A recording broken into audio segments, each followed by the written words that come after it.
Oi, bem-vindo a mais um vídeo.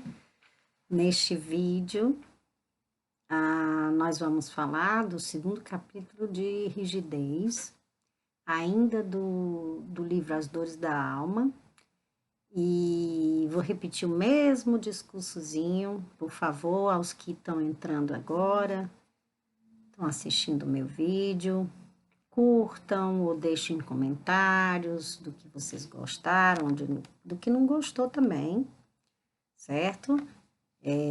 A sua opinião é muito importante para mim. E se inscrevam no canal, né? Divulguem o canal, apertem a campainha, porque assim, dessa forma, vocês são avisados no momento que eu lanço, né, um novo vídeo. Geralmente, eu agora determinei, né? Eu lanço aos domingos, certo? Então, quem quiser assistir mais um tema, já sabe que sempre eu coloco nos domingos, né? Então, vamos iniciar, né, sobre o segunda forma de ver, né, de analisar e falar sobre o tema rigidez, certo? Os erros são quase que inevitáveis para quem quer avançar e crescer, são acidentes de percurso, contingências do processo evolutivo que todos estamos destinados a vivenciar. E aí, antes de continuar, me veio mais uma coisa para eu adicionar e falar. Com relação à yoga, por exemplo, quando a gente faz a yoga, você trabalha três coisas em você, né? Trabalha a mente, você trabalha o espírito e você trabalha o corpo. Então, quando a gente estuda psicopedagogia, que eu estudei, você vai ver que para a gente ajudar, por exemplo, a uma criança autista a compreender um assunto, a esse assunto chegar na mente dessa criança melhor, devemos usar mais a parte psicomotora, certo? Então, a gente deve trabalhar a parte psicomotora para que, dessa maneira, né, chegue mais fácil ao cérebro. Então, a gente faz de uma maneira contrária. Contrário, por que eu digo contrário? Não é. Eu não gosto de usar essas palavras assim, como se fosse de. Enfim, é porque geralmente nós tentamos aprender um assunto a começar do cérebro, né? Nós lemos, nós estudamos, para depois tentar praticar, depois colocar no. Então, voltando à yoga, é bem interessante a gente ver que, por exemplo, se você, geralmente as pessoas rígidas têm o corpo rígido, certo? Tem uma rigidez no corpo, né? Não existe uma elasticidade. Isso não é regra para tudo, mas geralmente a gente vê que é bem visível isso. Portanto, se você quiser trabalhar a sua rigidez, é assim que eu entendo, e por isso que a gente fala que a yoga trabalha tanto o corpo, mente como o espírito. Você pode fazer da maneira contrária também. Se não está dando certo você estudar, você ler, você compreender, ou você não está reconhecendo que você é rígido, você nem sequer entende, se entende como rígido, você faz o quê? Você procura fazer exercício que promova uma elasticidade, certo? No seu corpo, e assim você vai estar promovendo essa flexibilidade na sua personalidade, certo? Com o tempo que você vai desenvolvendo essa flexibilidade no seu corpo, essa elasticidade você vai desenvolvendo na sua personalidade, na sua mente, na sua capacidade de evolução, porque é assim que eu entendo, de evolução, de evoluir com o tempo, certo? Com a humanidade, porque as coisas mudam, as coisas se modificam, o mundo, as pessoas. Então, se você não acompanha, você fica no passado, você fica na rigidez, você fica naquele tempo que não existe mais, né? Então você não evolui com o tempo. E aí você estagna. Porque o que é que o Espiritismo compreende? O Espiritismo compreende que não há evolução. O que há é estagnação. Há aquele espírito que se para naquele momento, para naquele tempo, para naquela ideia e se nega a evoluir, a se modificar, a encontrar uma outra forma de aceitar, de se modificar dentro dos parâmetros que devemos agir de uma forma saudável, certo? Então, é assim que eu entendo, e é uma das coisas que a gente pode fazer para trabalhar o nosso corpo, e que eu tento fazer comigo, com o meu corpo, com minha mente e com meu espírito, é a yoga, por exemplo. É uma das coisas, é um dos exercícios maravilhosos que eu acho, né? Mas isso é uma opinião, é um exemplo e cada um faz o que quer, certo? E essa é uma forma de enxergar também que eu tenho. Então, quando agimos erroneamente, é porque não sabemos como fazer melhor. Ninguém, de forma deliberada, tem o desejo de ser infeliz. Ninguém faz propositalmente determinada coisa, porque ninguém em sã consciência, né, ou até mesmo em insana consciência, tem o desejo de ser infeliz. Ninguém, certo? Todo mundo está fazendo porque acha que é da melhor maneira ou acha, na cabeça dessa pessoa, acha que é a maneira como vai ser mais feliz. Este é o problema, né?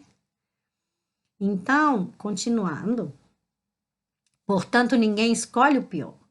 Os feitos e as atitudes peculiares de cada criatura estão intimamente ligados ao seu desenvolvimento físico, mental, social, moral e aí eu acrescento espiritual, certo? Nossa maturidade espiritual é adquirida através das experiências evolutivas no decorrer de todos os tempos, seja na atualidade, seja no pretérito distante, ou no pretérito perto da gente, não importa, né? Então, tudo o que fazemos está relacionado com nossa idade astral, inquestionavelmente. Fazemos agora o que de melhor poderíamos fazer, porque estamos agindo e pensando conforme nossas convicções interiores. Aliás, ela, a idade astral, né? A idade espiritual, seja lá o que você queira chamar, é gradativa, pois está vinculada às nossas percepções evolutivas. As criaturas que agem com austeridade, em determinada circunstância, acreditam que aquela é a melhor opção a tomar. Porém, quando o amadurecimento conduzi-las a ter uma melhor noção a respeito dos relacionamentos humanos, elas assimilarão novas maneiras de se comportar e passarão a agir de forma coerente com seu novo entendimento, com seu novo estágio de evolução. Então, a concepção de bem se amplia de acordo com o nosso desenvolvimento espiritual. A proposta cristã, pagar o mal com o bem, né, sugere castigar por castigar, não transforma a criatura, certo? Para o bem. Ninguém resolve ninguém consegue acabar com o mal, certo? Ou com o ódio, não gosto nem de usar a palavra mal, mas esses sentimentos negativos com outro sentimento negativo. Não tem, não existe isso. Então, mas somente o amor é capaz de sublimar e educar as almas. Então, somente de uma forma doce, pacífica, que eu ainda não atingi, que eu ainda estou tentando aprender, é que você vai romper essas barreiras. Então, a pena de morte é uma rigidez dos costumes humanos, né? Eu sou totalmente contra hoje, mas um dia eu fui a favor.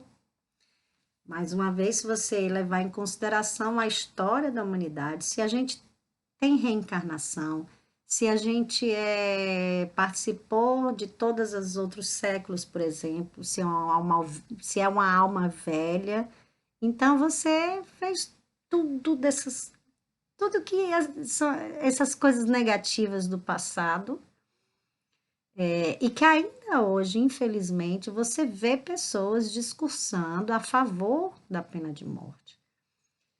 Então, eu sou completamente contra hoje em dia, porque aquela pessoa, por mais cruel que as outras pessoas comentem que são, eu enxergo como completamente ignorante, certo? Aquele ser que age de formas cruéis, eles estão agindo de forma ignorante, é assim que eu enxergo.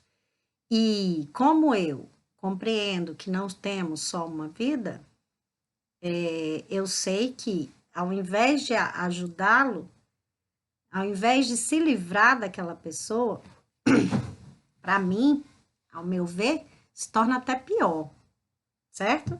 Por quê? Porque se você mata, primeiro que a gente só evolui quando a gente está encarnado, certo? Então, quando você mata um espírito desse, rígido, cruel e etc., você faz com que ele esteja num plano espiritual. Portanto, a dificuldade de você lidar com ele vai aumentar, eu acho que em 100%. Eu acho não, eu tenho certeza. Principalmente para as pessoas que ainda não têm a sensibilidade tão aflorada, tem mediunidade, mas não tem a sensibilidade de percebê-los próximo de você, dessas pessoas, e aí você não consegue enxergar que está sendo usado por esses espíritos, que ele está se vingando, porque está nesse nível de espiritualidade. Então, ao invés da gente ajudar a humanidade, a gente provoca um mal maior. É assim que eu entendo. Porque aí provoca revolta, provoca mais ódio nesse ser, né? E esse ser vai ficar próximo daquele que matou, de todos os responsáveis, tentando se vingar. Então, ao invés da gente ajudar, a gente só piora, certo? As energias baixam cada vez mais, certo? Então, eu sou totalmente contra a pena de morte por causa disso, porque essa é a minha maneira de ver, e como eu não estou falando sobre isso, eu não vou me estender nesse assunto, tá bom? Então, propõe matar o corpo físico como punição pelas faltas cometidas, com o enfraquecimento, porém, de que somente transfere a problemática para outras faixas da vida e cria revolta e desarmonia no ser em correção. E ao invés da gente conseguir ajudar na sua educação aqui, certo? Então, a dor apenas terá função dentro dos imperativos da vida. Enquanto os homens não aceitarem que somente o amor muda e renova as criaturas. O projeto da vida maior é conscientizar-se, né? Conscientizar-nos, não sentenciar, certo? Nosso planeta está repleto de criaturas intelectualizadas e influentes, mas nem por isso sábias e habilitadas para todas as coisas. Portanto, assim, você pode estudar, ser intelectualizada, mas você pode ser totalmente ignorante no que tange a espiritualidade. Então, a sabedoria, ela está além da inteligência, certo? Por mais inteligente que seja o ser humano, sempre haverá um universo de coisas que ele desconhece.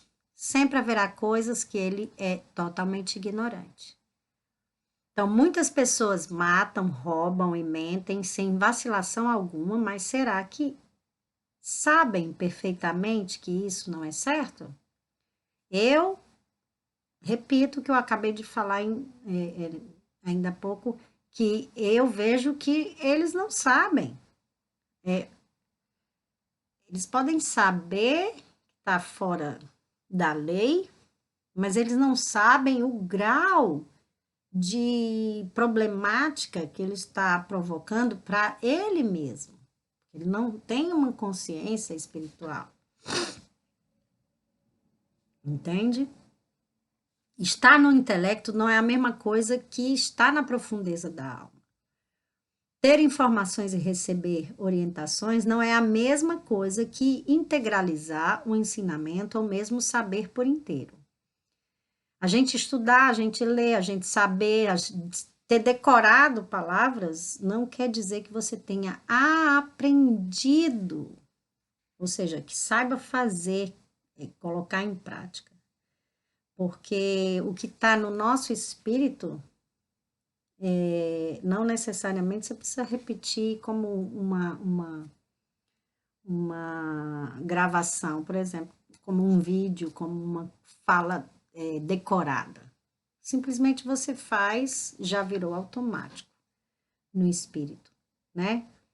Então, o homem julga necessária uma coisa sempre que não descobre outra melhor.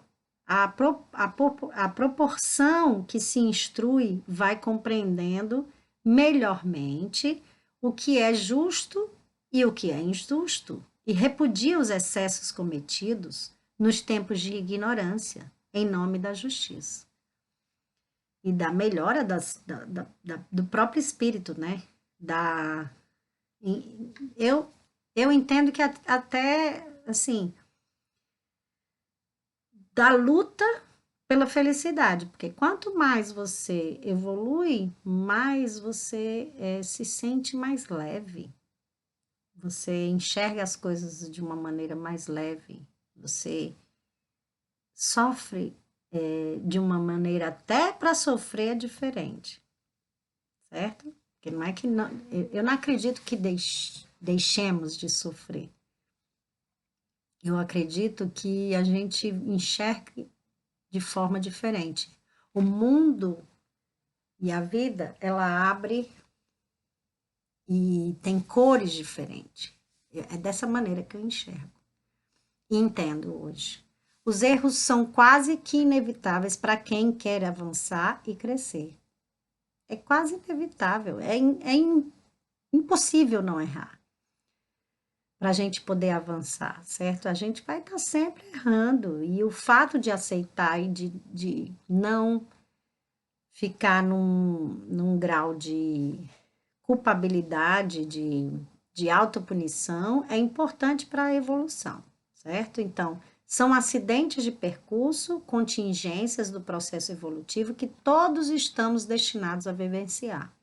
Em vez de repelirmos nossos erros, deveríamos analisá-los atentamente como se fossem verdadeiros objetos de arte, evitando assim futuros comprometimentos. Então, em vez de repelir, a gente tem que viver, a gente tem que apostar, certo? Sem medo de ser feliz, né? Mas se houver o erro, você analisar suas atitudes dessa maneira como a gente acabou de falar, de uma forma como se estivesse apreciando algo, certo? Uma obra de arte mesmo, o que eu fiz e como eu devo fazer, certo? Tudo isso eu acho importante. Então, Deus permite que o erro integre o nosso caminho. Aliás, ele faz parte de nossas condições evolutivas, para que possamos aprender e assimilar as experiências da vida. Os erros são ocorrências consideradas admissíveis pela legislação do Criador. Deus não condena ou castiga ninguém, como a maioria dos religiosos costumam repetir constantemente. Mas o oposto, instituiu leis harmoniosas e justas que nos conduzirão fatalmente à felicidade plena, apesar de nossas faltas e desacertos.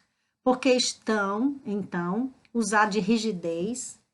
Por que então usar de rigidez perante os acontecimentos da vida? Por que ser está tão preso às ideias antigas, certo? E ter tanto medo, que existe, né? Que é outro tema que a gente já discutiu aqui, é medo. Ter tanto medo de errar, né? Devemos errar, porque a gente só vai aprender errando, né? Você não deve fazer uma coisa se você sabe que está errada, é diferente. Você já sabe, já passou por aquele momento, já sofreu, já sabe que vai sofrer de novo, é diferente. Mas você achar que vai sofrer, está no achismo, e aí paralisa, estagna a sua vida por medo, ou por medo de errar e nem sequer sabe se vai realmente dar errado, porque pode dar certo. É muito triste de ver que há pessoas que ainda vivem dessa maneira, né? Então, esse é um tipo de rigidez também, certo? Então, o tema de agora foi rigidez, certo? Espero que tenha ajudado. Espero mais uma vez que tenham gostado do vídeo. Comentem, por favor, e se inscrevam e todas essas outras coisas que eu já falei no início do vídeo. E espero que estejam aqui no meu próximo vídeo, tá? Então, beijos, até o próximo vídeo.